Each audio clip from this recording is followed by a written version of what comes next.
Picture this. You're sipping your morning coffee, minding your own business on property you've owned for 12 years, when some lady in designer yoga pants marches up your driveway with two lackeys and hands you a bill for nearly $4,000.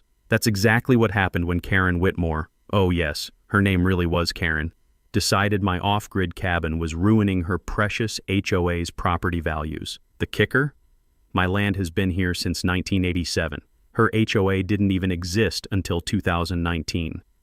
Standing there in my gravel driveway, listening to her shrill voice echo off my metal garage door while the smell of fresh asphalt from their new road construction filled the air, I'm holding my original deed in one hand and her bogus paperwork in the other. The autumn wind rustled those crisp legal documents like they were mocking me.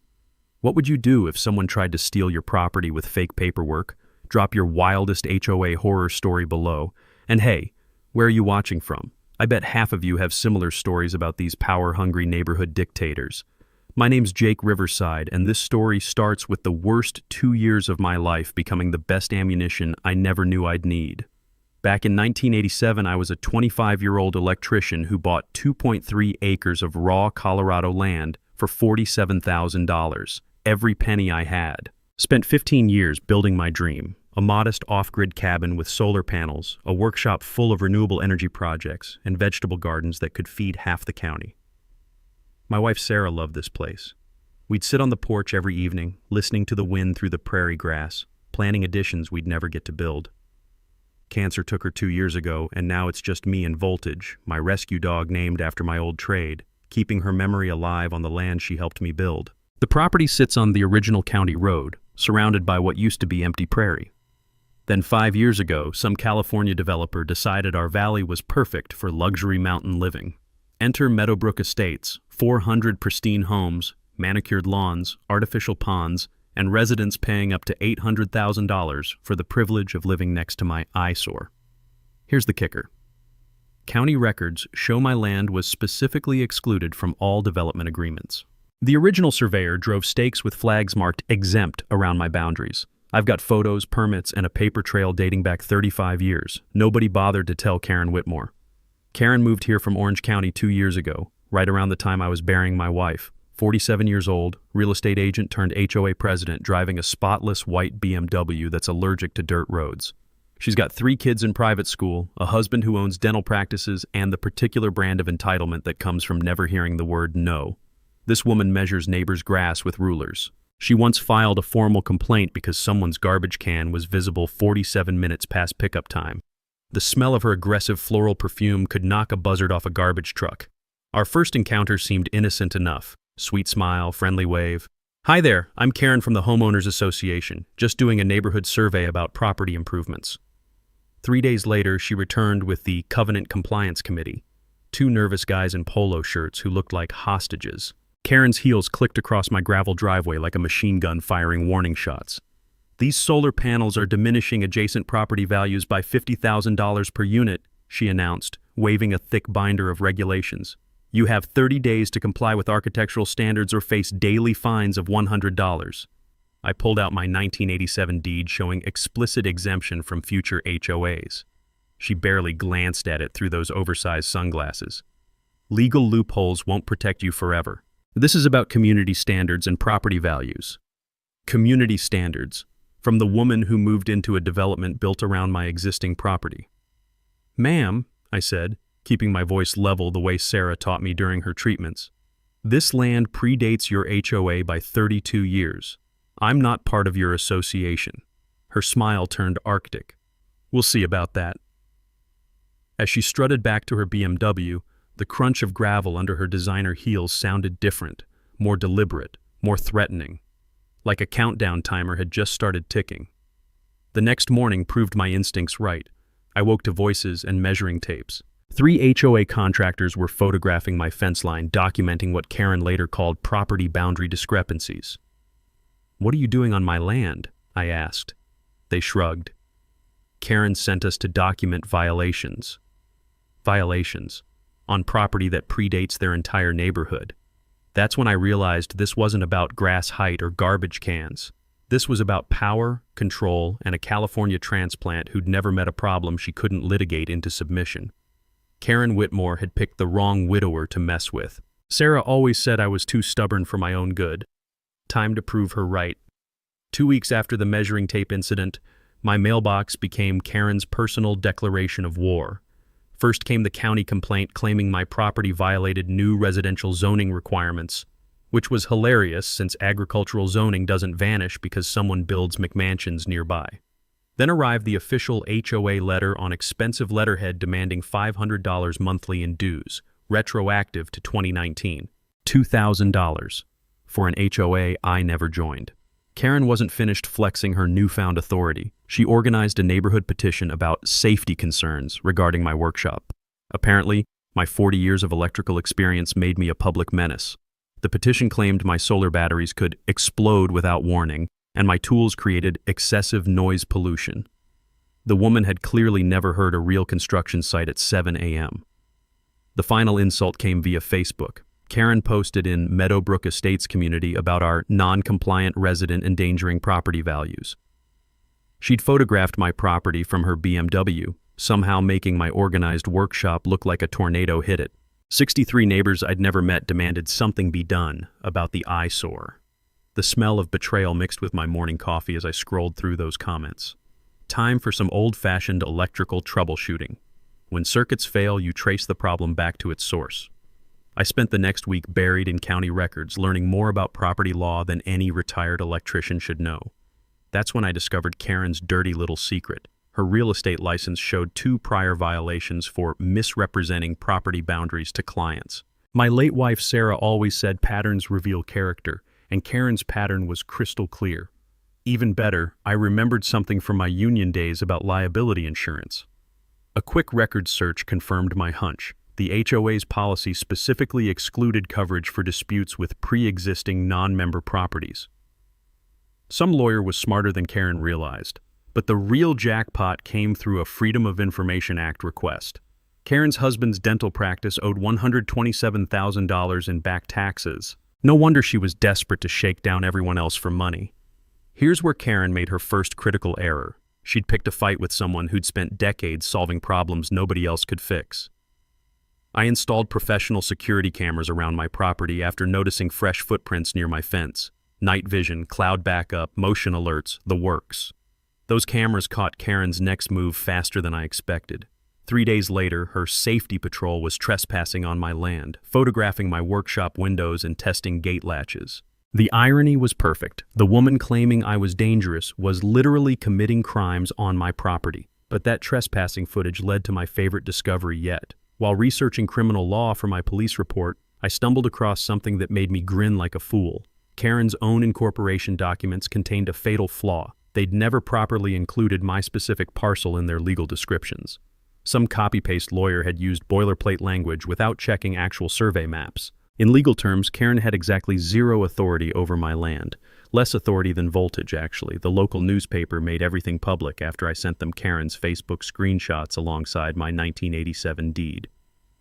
Rural resident fights HOA overreach hit the front page of Mountain Valley Tribune, and suddenly, my quiet dispute became community entertainment.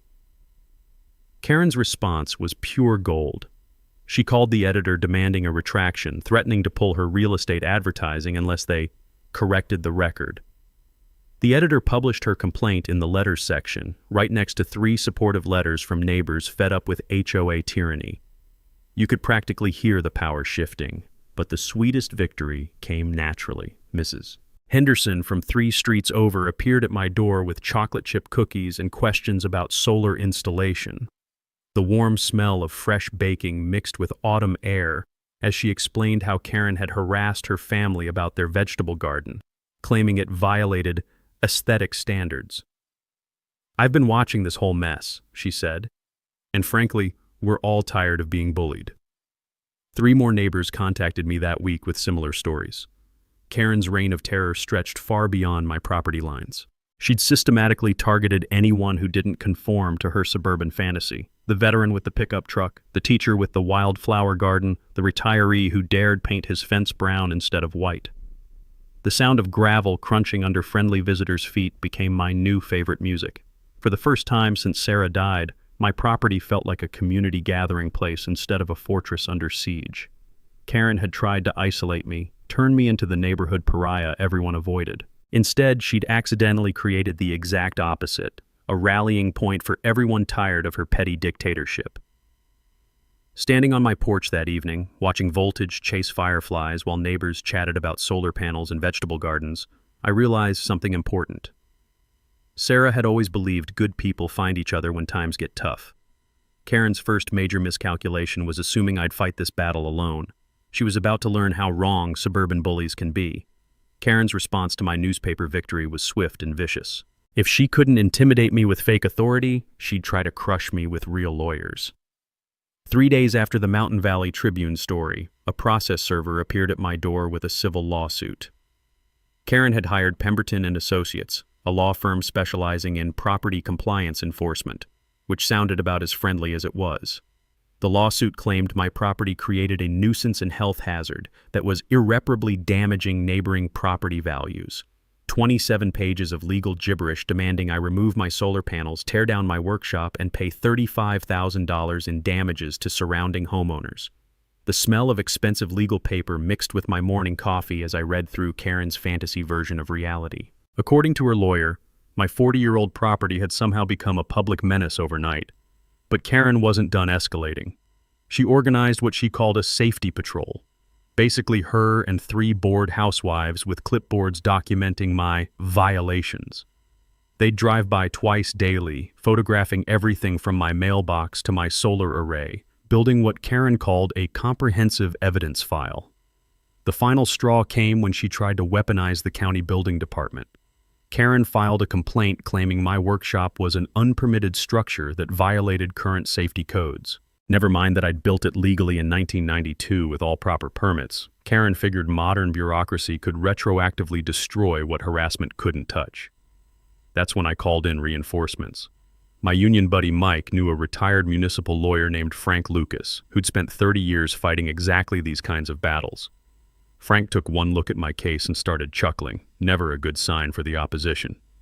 "Jake," he said, leaning back in his creaky office chair, "this is the sloppiest legal work I've seen in 20 years.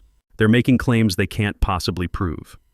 Frank's first discovery made my day. Every building permit I'd ever pulled was not only valid, but grandfathered under state law. Modern HOAs can't retroactively apply new standards to existing structures, something Karen's expensive lawyers apparently forgot to mention.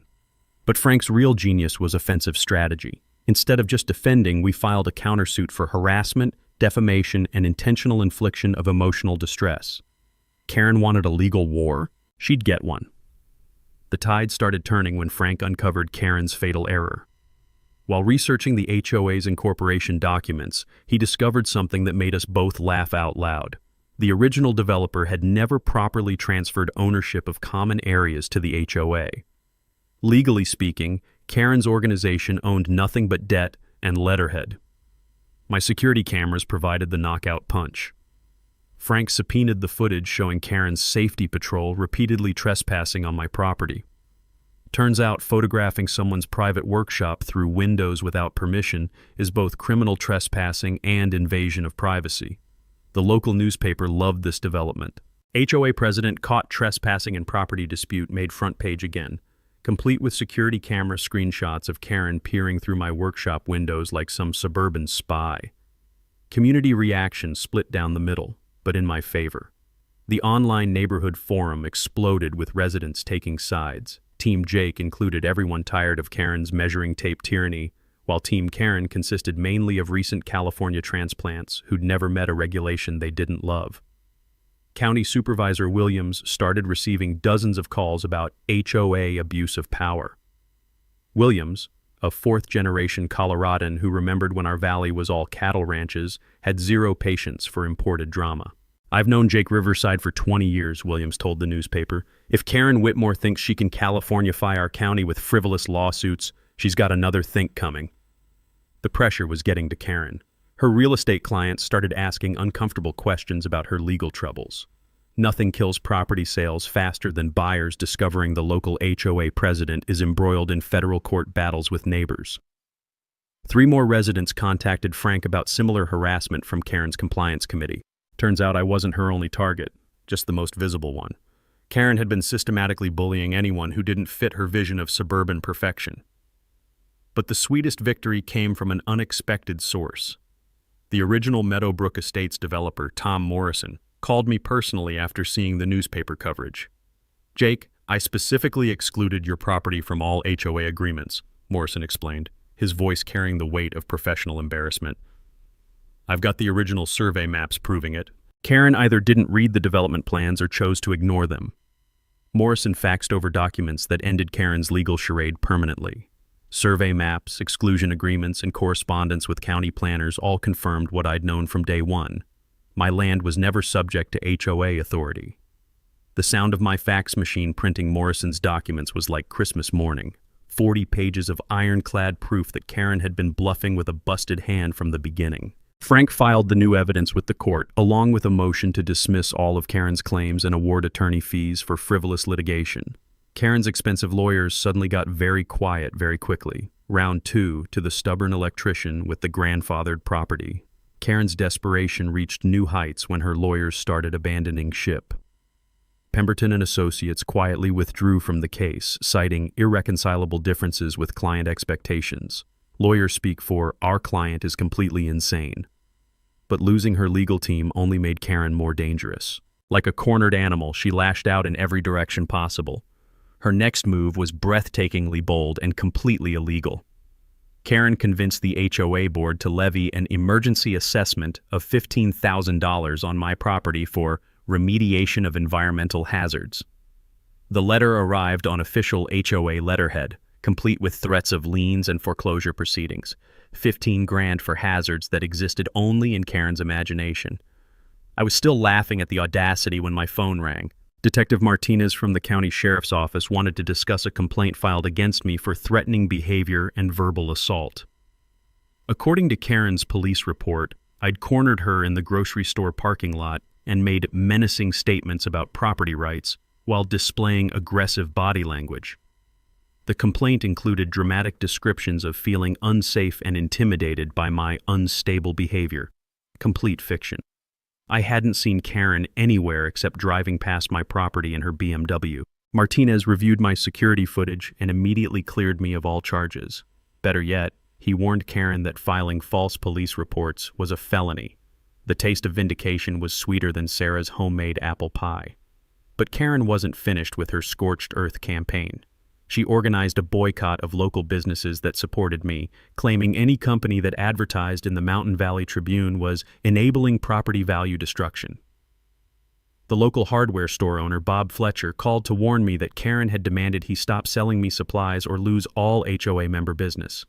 Bob's response was perfect. "Lady, Jake Riverside's been my customer for 30 years. You've been here 2 minutes. Guess who I'm keeping?" Karen's most desperate gambit targeted my utilities. She filed complaints with the electric company and water authority claiming my off-grid setup violated safety regulations and demanded immediate disconnection for public safety. The irony was delicious. Karen wanted to shut off utilities I didn't even use. My solar panels and well water made her threats as empty as her legal authority. Meanwhile, my support network was growing stronger. 3 more neighbors contacted Frank about Karen's harassment campaigns. The retired judge living in adjacent Elkhorn County offered pro bono consultation after reading about the case. Even the county assessor confirmed publicly that HOAs have 0 taxation authority over non-member properties.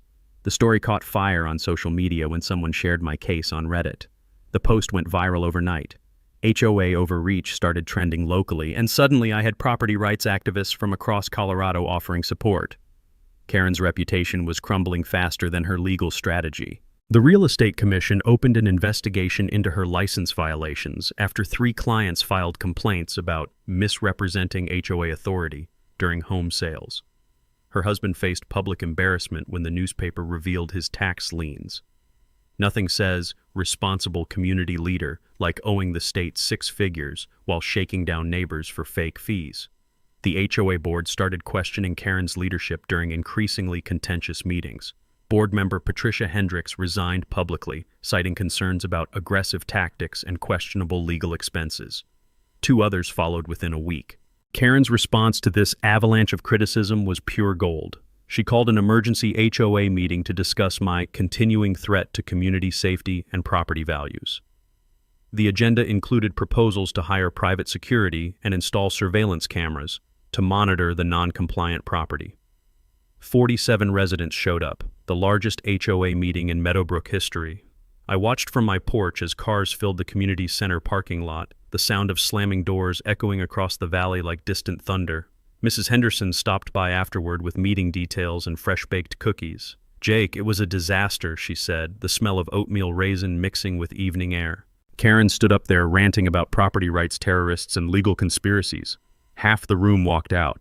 The neighborhood Facebook group administrator finally removed Karen for inflammatory posts and harassment of community members. Her farewell post was a masterpiece of entitled rage about ungrateful neighbors destroying community standards.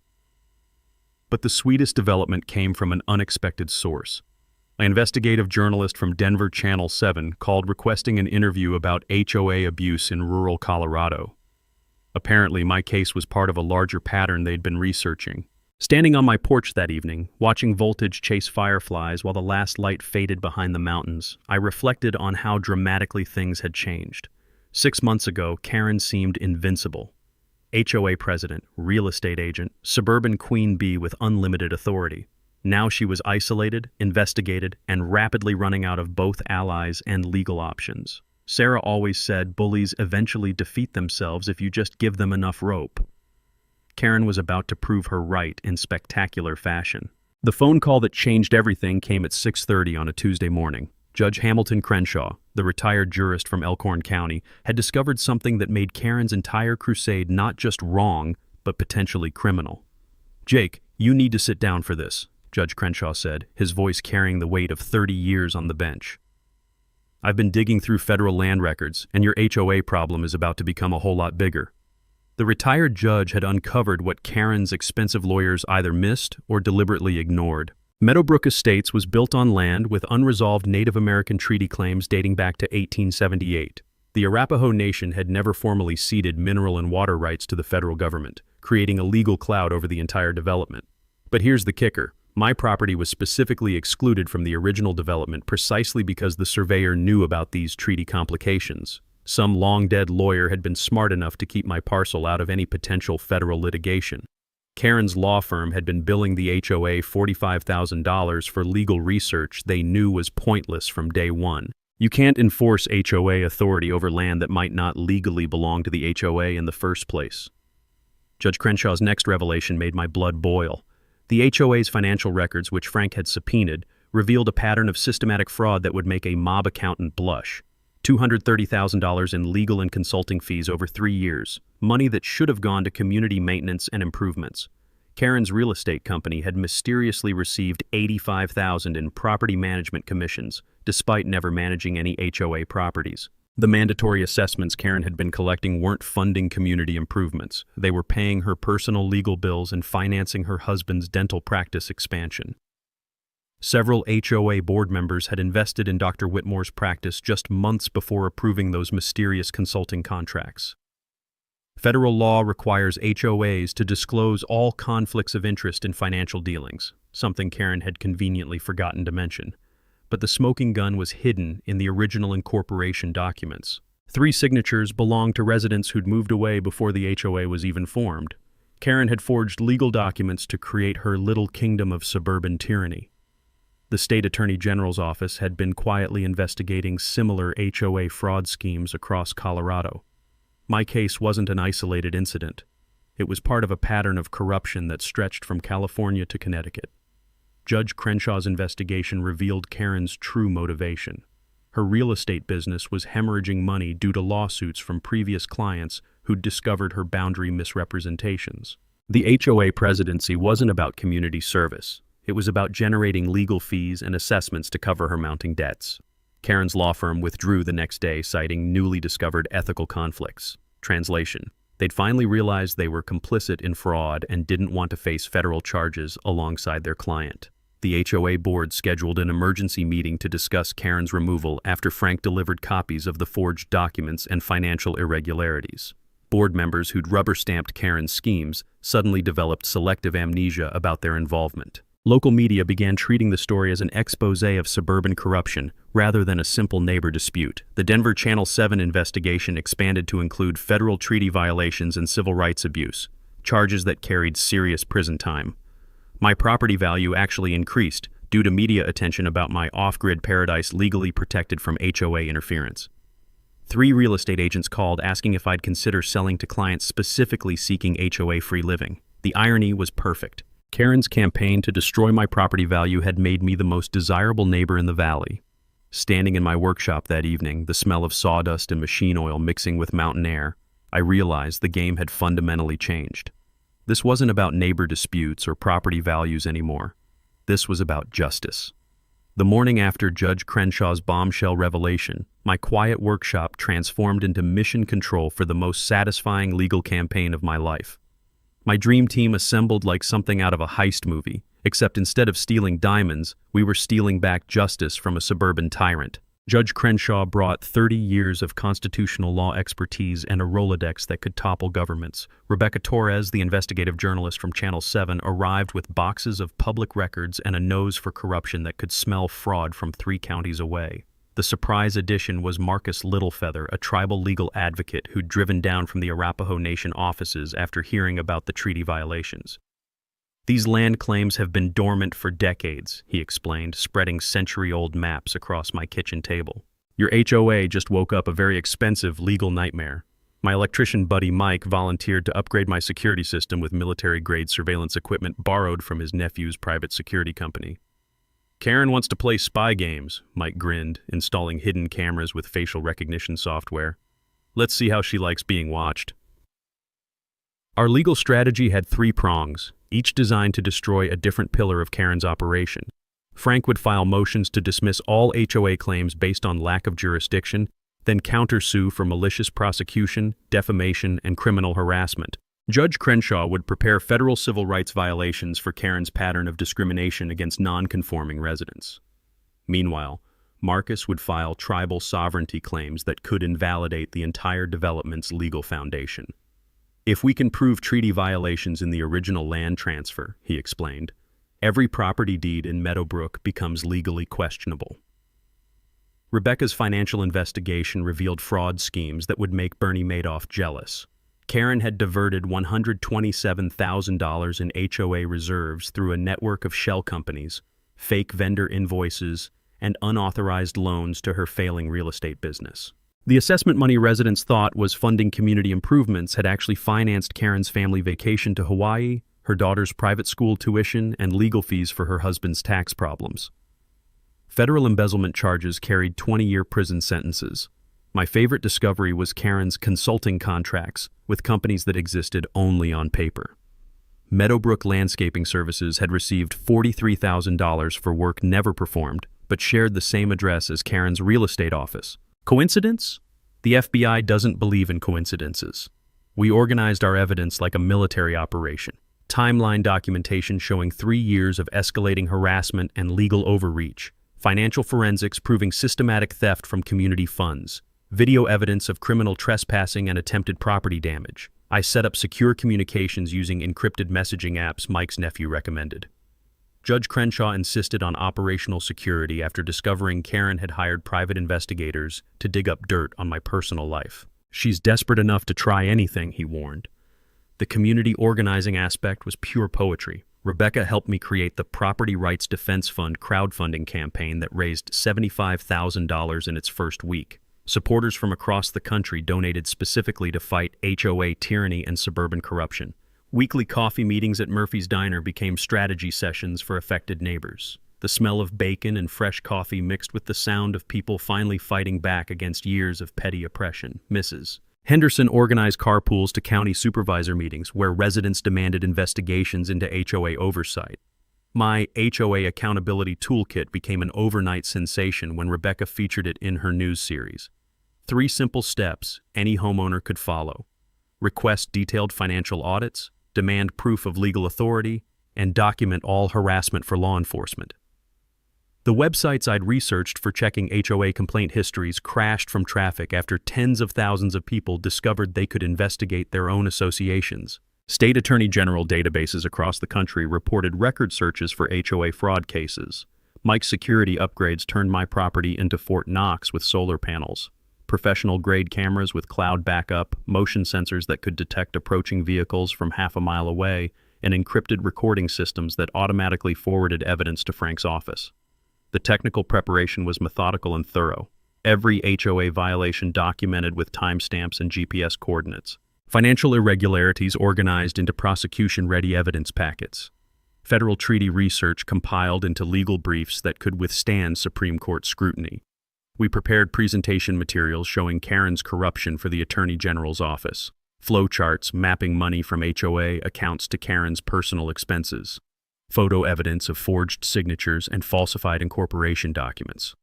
Judge Crenshaw's favorite moment came when we discovered Karen's pattern of targeting military veterans, elderly residents, and anyone who didn't fit her suburban aesthetic. That's not just fraud, he smiled grimly. That's civil rights violation under federal hate crime statutes. Standing in my workshop that final evening before the counterattack began, surrounded by evidence of Karen's crimes and tools for my vindication, I felt Sarah's presence stronger than ever. She'd always believed in fighting for what's right, no matter how powerful the opposition seemed. Tomorrow, Karen would discover that stealing from your neighbors and forging legal documents carries consequences she never imagined. The hunter was about to become the hunted. Karen's world was collapsing, and desperate people do desperate things. Her first move after the HOA board meeting was hiring a private investigator to dig up dirt on my personal life, as if being a grieving widower who minded his own business was somehow scandalous. The PI she hired was about as professional as her legal strategy. My upgraded security system caught him trespassing 3 times in 2 days, photographing through my workshop windows and rifling through my mailbox. Mike's military-grade cameras captured crystal-clear footage of license plates, facial recognition, and criminal activity that would make any prosecutor smile. "Ma'am, that's federal mail theft," Detective Martinez explained when Karen tried to spin the story as legitimate property investigation. Her PI now faced felony charges, and Karen faced accessory charges for hiring him. But Karen's desperation peaked when she attempted to bribe County Inspector Rodriguez to condemn my solar installation.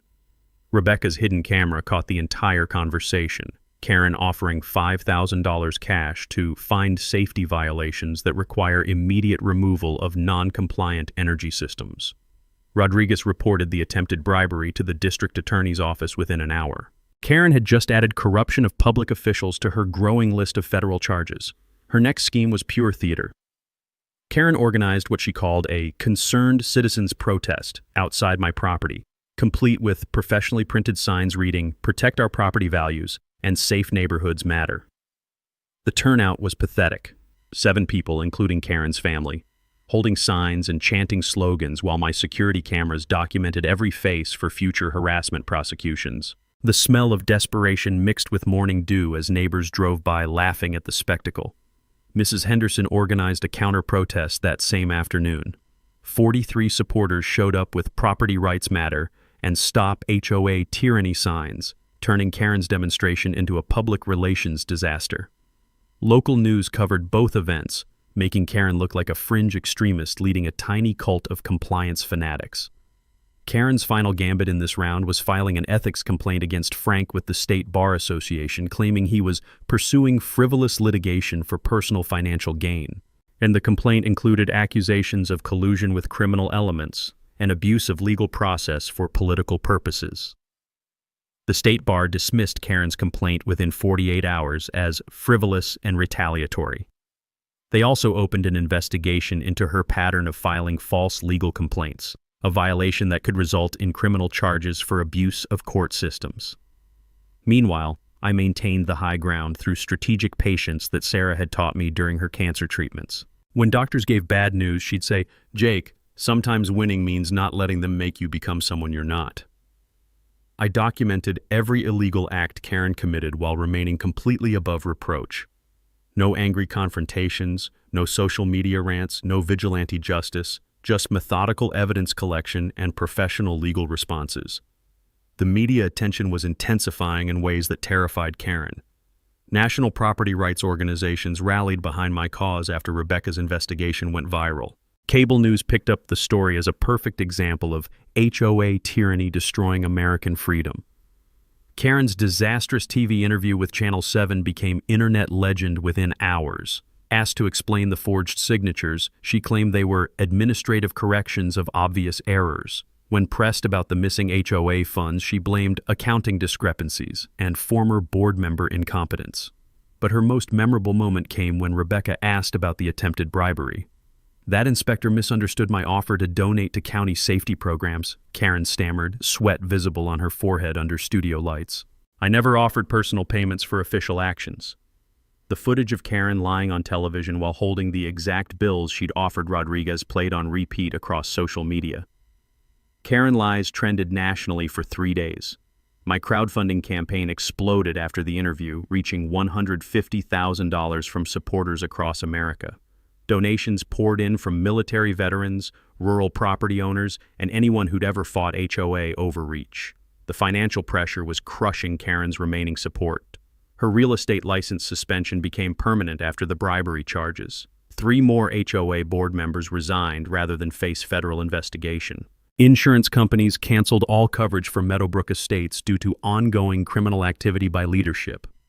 But the sweetest victory was watching Karen's allies abandon ship. Dr. Whitmore filed for divorce, citing irreconcilable differences and financial fraud. He'd discovered Karen had forged his signature on several HOA contracts, making him an unwitting accomplice to federal crimes. The sound of moving trucks became common in Meadowbrook as residents fled before property values collapsed completely. Karen's campaign to protect home values had achieved the exact opposite. Her corruption investigation made the entire development radioactive to potential buyers. Standing on my porch that evening, watching voltage chase fireflies while police cars patrolled Meadowbrook for the 3rd time that week, I realized something profound. Karen's attacks had transformed me from an isolated widower into the center of a nationwide movement for property rights justice. Tomorrow would bring the final phase of her self-destruction. I almost felt sorry for her. Almost. Karen's final desperate gambit crossed lines even I didn't think she'd dare approach. When bribery and fraud charges failed to stop the investigation, she decided to attack my mental health. Her first attempt was having me committed for psychiatric evaluation, based on what she called increasingly erratic and dangerous behavior. Karen filed a petition with the county mental health authority claiming I'd been making paranoid statements about government conspiracies and stockpiling weapons in preparation for violent confrontation. The petition included sworn statements from 3 neighbors I'd never spoken to, describing my suspicious nighttime activities and aggressive confrontations with community members. Pure fiction, but presented with enough official paperwork to trigger an automatic 72-hour hold if the judge hadn't demanded evidence first. Dr. Patricia Kim, the court-appointed psychologist, spent 3 hours evaluating me and reviewing Karen's claims.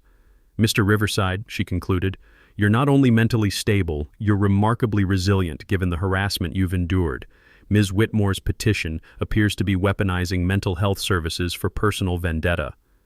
Karen's second attack targeted my environmental compliance. She filed a false EPA complaint claiming my property was an environmental hazard due to improper solar battery storage and contaminated groundwater from illegal septic systems. The EPA inspector who arrived expected to find ecological disaster. Instead, he discovered the most environmentally sustainable property in the county.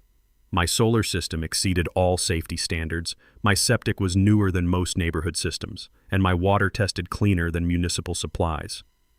"Sir," Inspector Williams said while testing my well water, "I wish every property owner was this responsible. Your setup should be the model for sustainable living." Karen's third scheme was the most audacious, attempting to seize my property through eminent domain. She convinced 3 remaining HOA board members to declare my land blighted and petition the county for emergency seizure powers to protect community health and safety. The petition lasted exactly 4 hours before County Attorney Sarah Martinez laughed it out of her office. "Ms. Whitmore," Martinez explained publicly, "HOAs don't have eminent domain authority, and Mr. Riverside's property is the opposite of blighted. It's a showcase of responsible land use." Karen's final Hail Mary was convincing Sheriff's Deputy Collins that I was a dangerous extremist with weapons stockpiles who posed a threat to community safety. She provided evidence of my anti-government rhetoric and militia connections based on my property rights advocacy. Sheriff Thompson reviewed Karen's claims personally and reached an obvious conclusion. Ma'am, Mr. Riverside is a respected community member fighting legitimate legal battles. Filing false reports about terrorism threats is a federal felony. That's when Karen's world truly imploded. The psychologist's report declared her displaying signs of paranoid behavior and possible delusional thinking regarding property boundaries and legal authority. The EPA inspector filed a complaint about false environmental reporting. The county attorney requested investigation into her abuse of legal processes. Frank assembled our final evidence package like a master prosecutor building a death penalty case. 847 pages of documented violations, crimes, and fraud spanning 3 years. Security footage compilation showing clear patterns of harassment and trespassing. Financial forensics revealing $312,000 in embezzled HOA funds. Marcus Littlefeather's tribal sovereignty research confirmed the nuclear option. Federal treaty violations that could invalidate every property deed in Meadowbrook Estates. If the original land transfer violated treaty rights, he explained, the entire development becomes legally questionable. Community support had solidified into an unstoppable force. Local businesses displayed "We Support Jake" banners. Church groups organized prayer vigils for justice and truth in our community. The Veterans Association honored me for defending constitutional property rights against domestic tyranny. Even the school district asked me to teach renewable energy workshops, turning my property into an educational resource instead of the eyesore Karen claimed it was. The HOA board voted unanimously to remove Karen and banned her from all future meetings. Her own neighbors, the people she'd claimed to protect, turned against her after discovering their assessment money had funded her personal legal battles. Bank of Colorado foreclosed on Karen's house due to unpaid legal bills and tax liens. The irony was exquisite. The woman who'd tried to steal my property lost her own home to financial fraud consequences. But the sweetest justice came from an unexpected source. Dr. Whitmore's divorce filing revealed Karen had forged his signature on multiple documents, making him an unwitting accomplice to federal crimes. His cooperation with prosecutors provided the final evidence needed for criminal conspiracy charges. Rebecca's news series won a regional journalism award for exposing suburban corruption and government abuse. The story became a template for property rights advocates nationwide, spawning legislation in 12 states to prevent HOA overreach. Standing in my workshop that final evening before court, surrounded by evidence of Karen's systematic criminality and tools for complete vindication, I felt something I hadn't experienced since Sarah's death. Absolute certainty that justice would prevail. Tomorrow, Judge Morrison would end Karen's reign of terror permanently. The sound of my printer working overtime to produce final evidence copies mixed with autumn wind through my solar array, the same equipment Karen had tried to destroy. She'd picked the wrong target for her last stand. The courthouse steps buzzed with anticipation like opening day of a major trial. Standing room only didn't begin to describe the scene. Reporters, property rights activists, neighbors, and curiosity seekers packed every available space in Judge Morrison's courtroom. The smell of old wood polish mixed with nervous energy and the metallic taste of justice about to be served. Karen arrived 40 minutes late with her fourth lawyer in 6 months, looking like she'd aged a decade since this began. Her designer clothes couldn't hide the stress fractures, the trembling hands, the hollow eyes, the desperate energy of someone watching their world crumble in real time. I sat calmly with my legal team, thick evidence binders organized on the table like ammunition for a righteous war.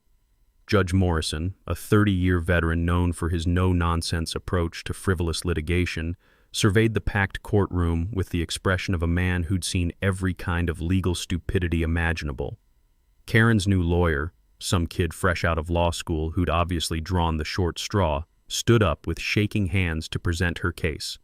"Your Honor," he stammered, "my client seeks enforcement of legitimate HOA authority over non-compliant property that threatens community standards." He couldn't produce valid legal documents showing HOA jurisdiction over my land.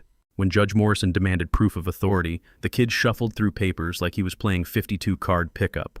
The sound of rustling documents filled the silent courtroom while Karen's face grew redder by the second. "Counselor," Judge Morrison said, his voice carrying the weight of 3 decades dispensing justice, Do you have any evidence that Mr. Riverside's property was ever legally subject to HOA authority? Well, Your Honor, we believe, that is, it's our understanding. The property appears to be— That's a no, the judge concluded.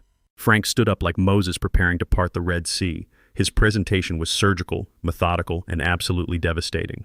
Original 1987 property deed showing explicit exclusion from future HOAs. Survey maps proving my boundaries predated the development by 32 years.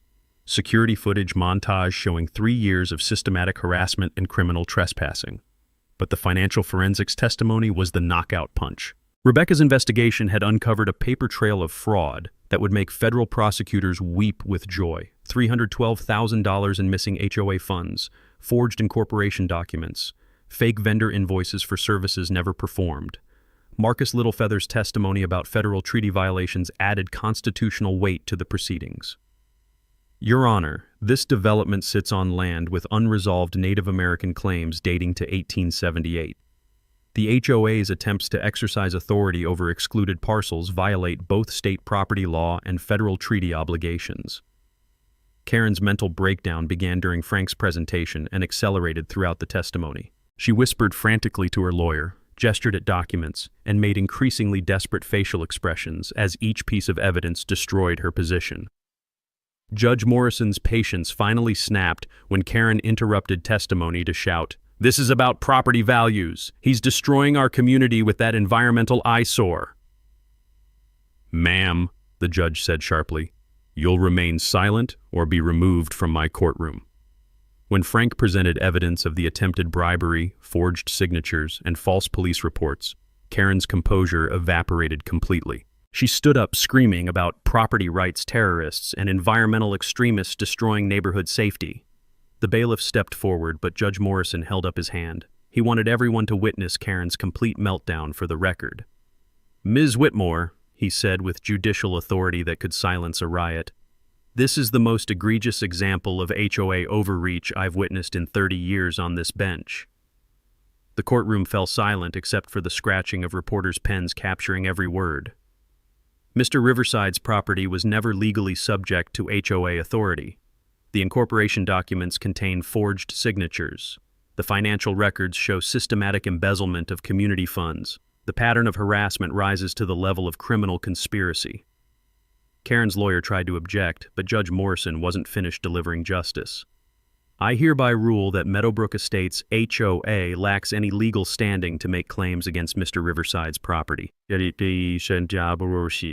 Furthermore, due to the criminal activity uncovered during these proceedings, I'm ordering immediate dissolution of the HOA pending federal investigation. The courtroom erupted in cheers from my supporters while Karen screamed something about appeal rights and property destruction. The bailiff finally escorted her out as she continued ranting about environmental terrorists and communist property laws.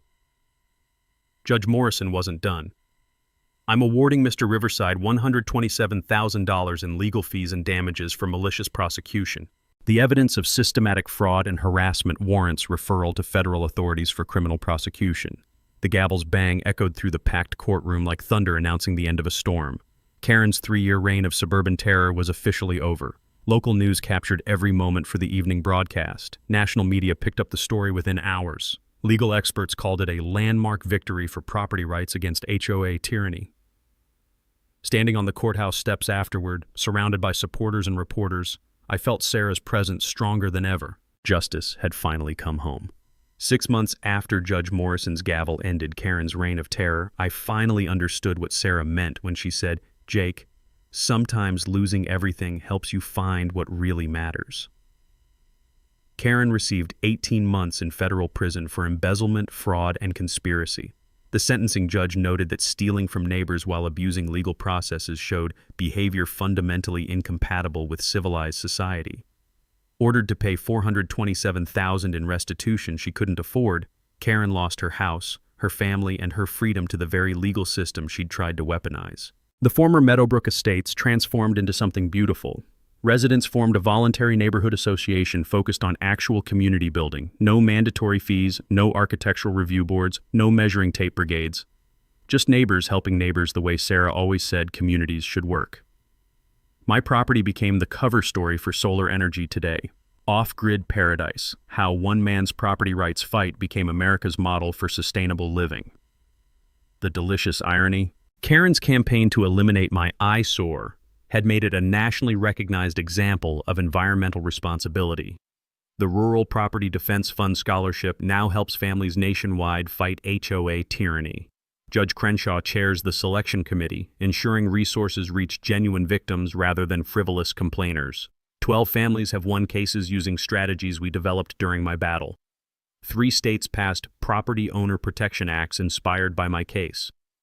Colorado's version, officially Jake's Law, requires criminal penalties for filing false HOA claims and embezzling community funds. Property rights advocates call it the strongest anti-HOA abuse legislation in American history. My YouTube channel, Off-Grid Jake's Property Protection, reached 300,000 subscribers, proving millions of Americans hunger for practical advice about fighting neighborhood tyrants legally. Each video ends with the same message: document everything, know your rights, and never let bullies make you someone you're not. The partnership with Lincoln Elementary created the renewable energy learning center Sarah and I had dreamed about during her final months. Every Tuesday, 4th graders visit to learn about solar panels and sustainable living. Their laughter fills spaces where grief once echoed, and I swear I can feel Sarah smiling when they ask the same curious questions she used to pose. Last September's Property Rights Festival drew over 4,000 people to our valley for workshops on solar installation, legal rights, and community organizing. Local businesses reported record sales, proving that standing up to bullies benefits everyone. The festival raised enough money to fund 3 more defense scholarships and a legal clinic for rural property owners. Former HOA common areas became the Meadowbrook Community Garden and Wildlife Preserve. The artificial ponds Karen once policed now attract migrating waterfowl and provide hands-on learning for visiting school groups. Voluntary cooperation achieved more in 6 months than 3 years of mandatory compliance ever had. Karen's final fate reads like ancient mythology about hubris and justice: prison, divorce, foreclosure, and permanent banishment from the real estate industry. She works retail in another state under a different name, a cautionary tale about what happens when petty power corrupts absolutely. But the real victory was personal transformation. My isolated grief sanctuary became the heart of a community built on mutual respect rather than artificial authority. Mrs. Henderson still brings cookies during evening walks. Mike upgraded everyone's security systems for free. Rebecca visits regularly, working on her book about suburban corruption that 3 publishers are bidding for. The sounds now filling my property are everything Sarah envisioned: children learning, neighbors planting gardens, friends gathering around the fire pit she designed but never saw completed. The smell of coffee and community conversation has replaced the stench of legal battles and intimidation. Standing on my porch last evening, watching Original Valley Family's grandchildren play alongside kids from former HOA homes, I finally grasped Sarah's deepest wisdom. She'd known that fighting for what's right isn't just about winning, it's about becoming the person worthy of what you're fighting to protect. Voltage, now Instagram famous with 40,000 followers, helps demonstrate that rural values and environmental responsibility aren't obstacles to community. They're the foundation of real community. This weekend, a disabled veteran from Texas is visiting for advice about fighting HOA discrimination against his service dog. Next month, a Native American family needs help stopping an HOA from destroying their sacred ceremonial garden. The fight for property rights never ends, but neither does the community of people willing to stand up for what's right. Drop your wildest HOA nightmare in the comments. It might become next week's featured story on HOA Stories. Hit subscribe if you believe American property rights are worth defending, and ring that notification bell so you never miss our latest victories against neighborhood tyranny. Because Sarah was right. Good people find each other when times get tough.